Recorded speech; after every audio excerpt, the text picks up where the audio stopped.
Hey everybody, welcome again to the Draft Magic Podcast. I know it's been a while since the last one, and we've had many requests to do another one, so we are back like a heart attack, rockin' Return to Ravnica. I'm here with two of your favorite Draft Magic personalities. We have Derek Boyko. Hey everyone. And of course, Marlon Egolf. What's going on, guys? And I am your host, Vito Gesualdi, the master of ceremonies for Draft Magic. And everybody's boss. Oh, you guys, I'm the boss. You hate me, right? Hate that boss. I don't. I thought Tony Danza was the boss. Fuck Danza. I'm in charge. Okay. Josh Frankel may be joining us later. We'll find out. But until he gets here, we are talking about the newest Magic the Gathering set. It's been out for about a month. It's called Return to Ravnica. And if you, for some reason, have missed out on this, it's pretty apparent what the set is about. It's a return to Ravnica, a world of guilds and multicolored cards and fun. Now, it's been on Moto for, what, about a month? Yeah? Yeah, probably about a month. Something like that, yeah. I feel like, and the release queues, it was like 2 weeks of release queues, which was interesting. Yeah, they usually do that. Yeah. 2 weeks. I gotta say, I did not like M13, and I took a big break from Magic, and then Return to Ravnica came out. I started playing it, and I love this set. I have not been able to turn off my Moto account. Yeah, I hated M13. It just seemed like it was way too swingy based on if you hit your mana or not. What was the big thing in M13? Oh, Exalted. That was like the Yeah, Exalted. All right. I didn't stick around long enough for all the archetypes to get set in place, but I think people were... Didn't one of them just like start beating everything? I don't know. Don't remember. Went a couple I different was ways. kind of just forcing Mog Flunkies for most of the format. See, I kept so I'm trying not to do sure. that too, and it never worked out. I think Green Aggro became like the de facto better deck. Yeah. Probably, yeah. Well, anyway, we're done with that. I didn't have a lot of fun with it. I'm very happy that we're moving on to Return to Ravnica, mostly because I am a big fan of multicolor sets. I find it very fun to try and fix my mana and play a bunch of ridiculous cards that are overpowered based on the fact that they're harder to cast. Have you guys also been enjoying the set?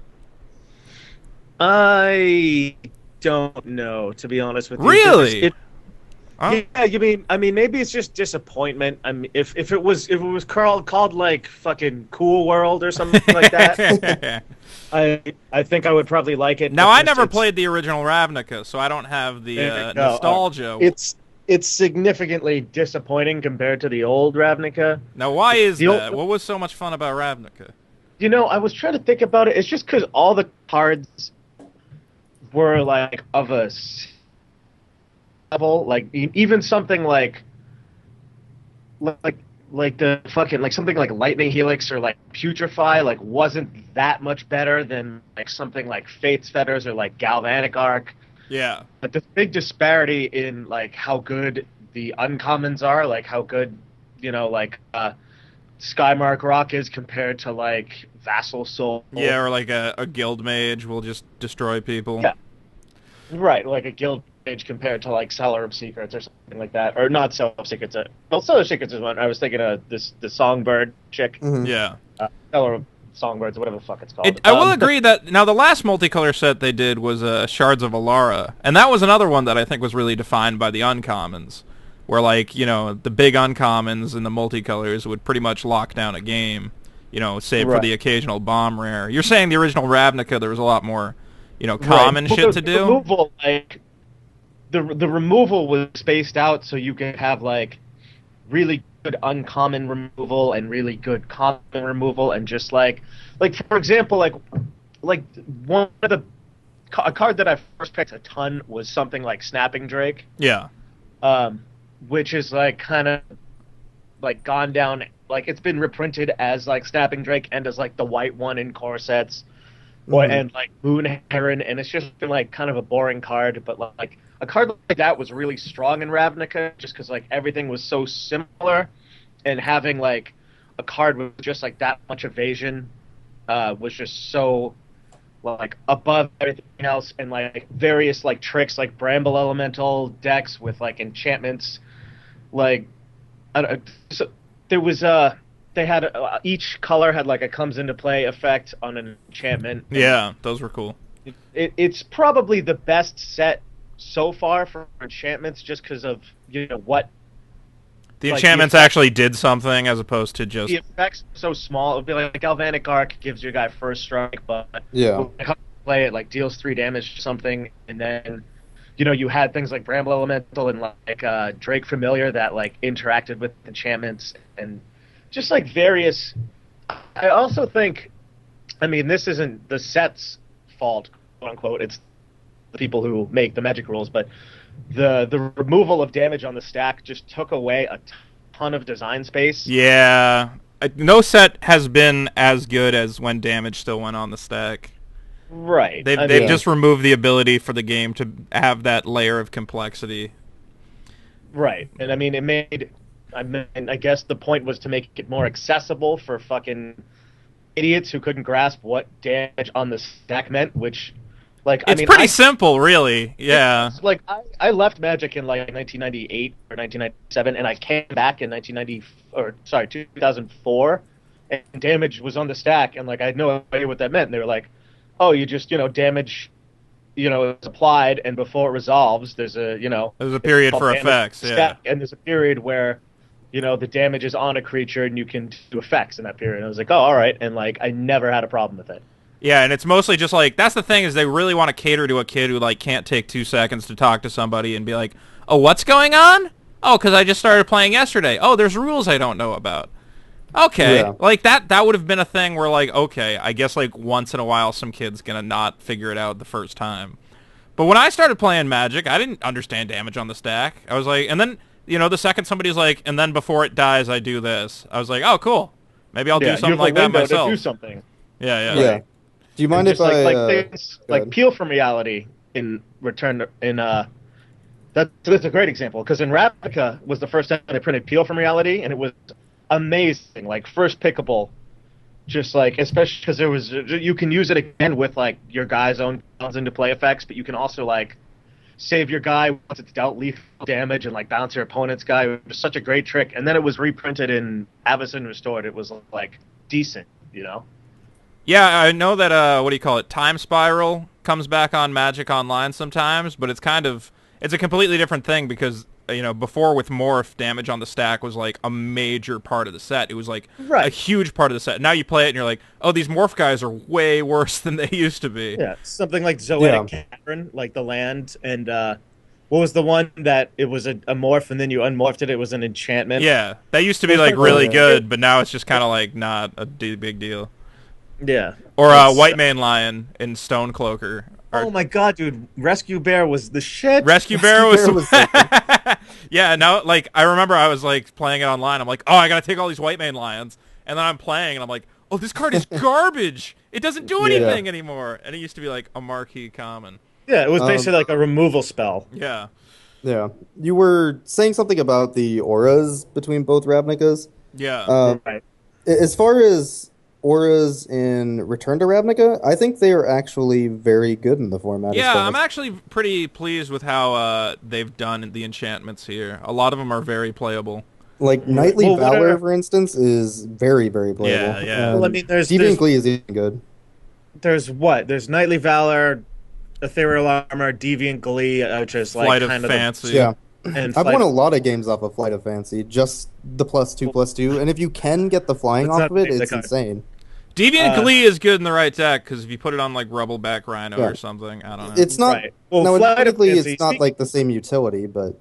Speaking of Flight of Fancy was actually one of the Ravnica cards. You guys are talking about Pursuit of Flight, but Flight of Fancy was one of the original Ravnica enchantments that gave a guy flying and drew you 2 cards. That's way better. See, this is just... But you're playing that card excited, as a divination. You're not playing it as a Pursuit of Fancy or whatever. Right.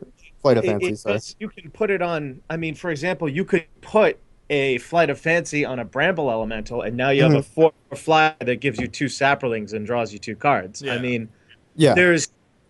These enchantments in Return to Ravnica, I mean, they're fine. I'm not saying they're bad. Yeah. But I mean, they could be in literally any set ever. Like, the thing about the other Ravnica is they emphasized enchantments, but there was synergy between enchantments. There were cards that dealt with enchantments. And I mean, this is just, Pursuit of Flight just happens to be good. It's a worse Spectral Flight. It just happens to be good in the format. Yeah. Well, I can agree to that, but at the same time, we're also talking about the full Ravnica block when we're talking about like Flight of Fancy being nuts in the format.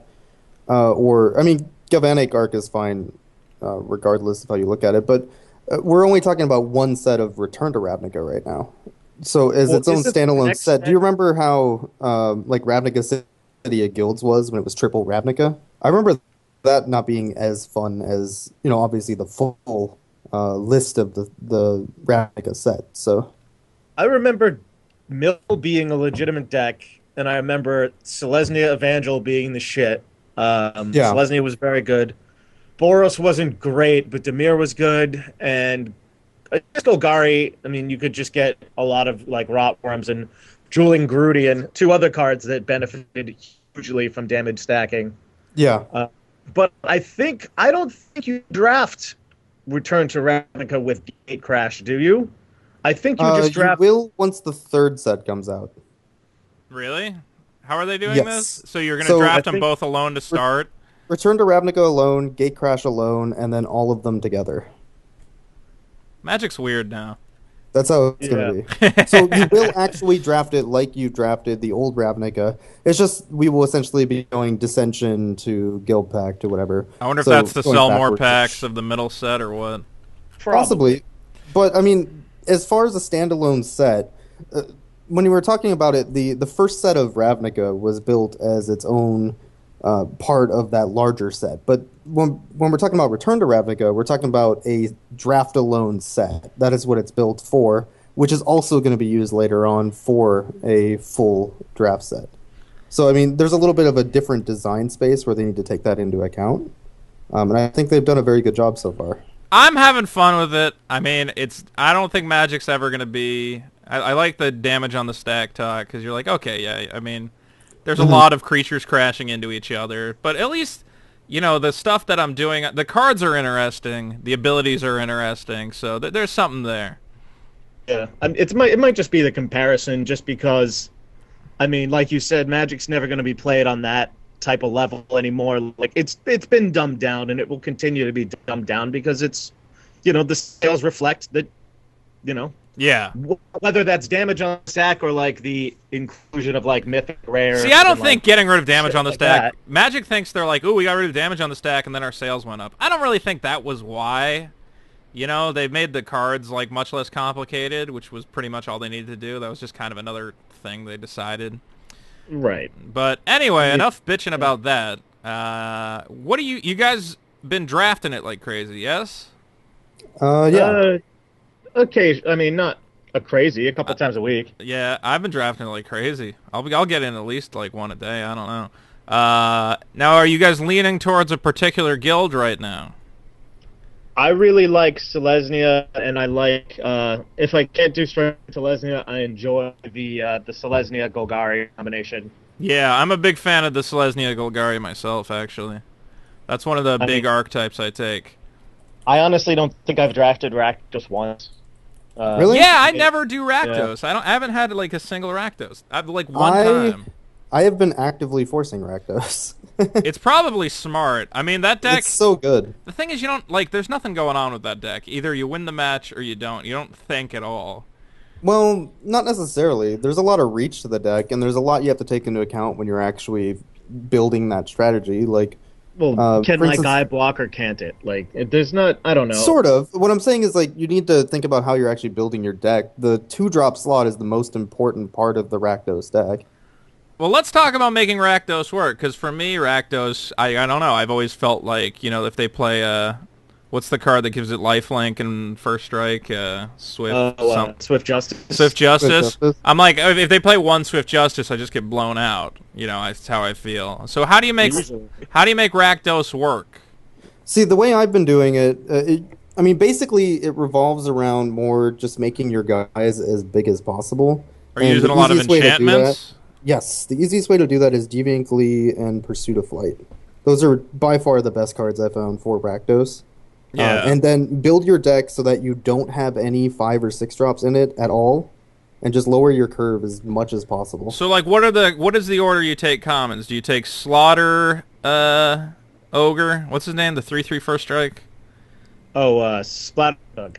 Splatter Thug. Do you take him over? That's the best one, right, in terms of beaters? I think the best beater for the entire deck is Chainwalker on 2. Yeah, and if you're talking about, but you got to stick something on it.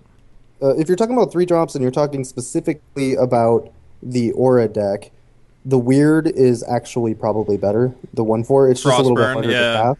That card is really good. But when you mix that with enchantments, you can get in for 8 damage, and it's basically an unblockable creature at that point. Yeah.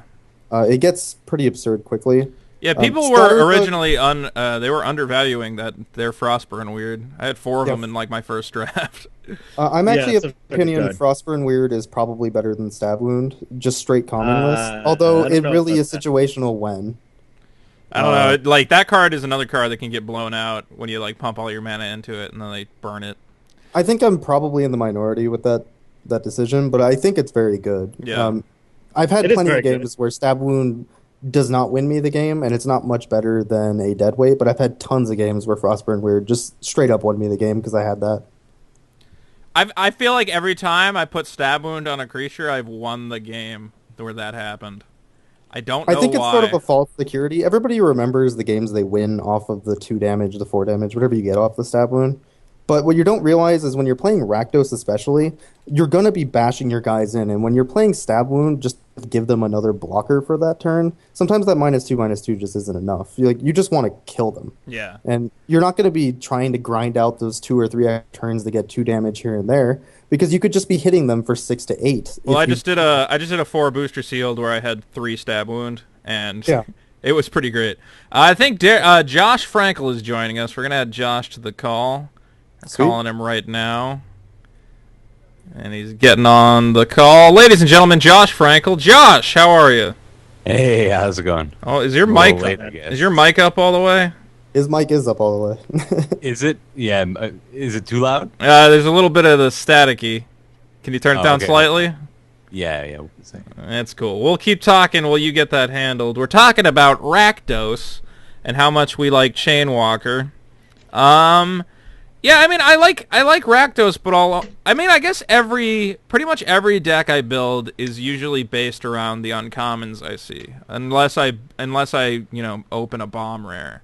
So like something like Hellhole Flailer, I'll try and do that. I'll usually splash that though in like Golgari. Yeah, I mean, definitely you want Hellhole Flailer in Rakdos, but the nice thing about the deck is a lot of the cards you're playing are commons, and a lot of them are late picks. Yeah. So, like, Deviant Glees, for instance, Pursuit of Flight, out of the 3 drops, you usually get at least a Dead Reveler, a Splatter Thug. Like, there's tons of redundancy in your creatures and the cards you're looking for, and a lot of them are common. Now, I don't want to give away all your secrets, but is there any secret tech? Are there any cards that people are letting slide that you're putting to good use? Or is it pretty much, you know what to take? Is this in Rakdos? In Rakdos, yeah. Yeah, we're talking about the Rakdos archetype specifically. I know Deviant Glees go really late. What about Traitorous Instinct? Do you ever use Instinct? Oh yeah, Traitorous Instinct. I always try to fit at least 2 in my deck. 2? Bonkers. Gee whiz. That's a lot. The only deck that is terrible against is the Doorkeeper Milieu deck. But everything else, Turbo Walls it's not a fan. Like, especially if you're racing with another aggro deck, you're slamming down these essentially unblockable creatures in Rakdos, and you just keep smashing them. They try to put up some sort of defense. You take their guy, put them to 2. I've had plenty of times where we're just racing Unleash guys, and then they play one that they suddenly don't unleash because they're behind, and you just kill them. Yeah, that's true. It's very, very the Rakdos Mirror is a lot like that. So, like, Traitorous Instinct is just a card that really breaks up the turn order in a way where it just puts you so far ahead. Now, what about Josh? You got anything to say about Rakdos? I'd prefer to play Izzet, but now you're an Izzet guy. I would like to hear this. Now, a lot of people when the set first came out, they didn't like Izzet, but now I think people are figuring out how to play Izzet. I have my own thoughts on it, but I'd like to hear yours. I feel like the way I like to play. I mean, you can play Control Izzet or whatever Izzet, but the way you really want to play Izzet is if it's Rakdos, just steal all their red Unleash guys, and then you get. Instead of having to take, like, Augur Sprees early, you get to take, like, blue tricks later. Yeah. Like, Chemister's Tricks or whatever. It doesn't. It matter really what does. it There is. really is like a Rakdos is it build where you just ignore the black cards and instead Yeah, and you even get to give your guys flying teleportal or with Pursuit of whatever. Flight. Yeah. Yeah, I agree. I've had a lot of good success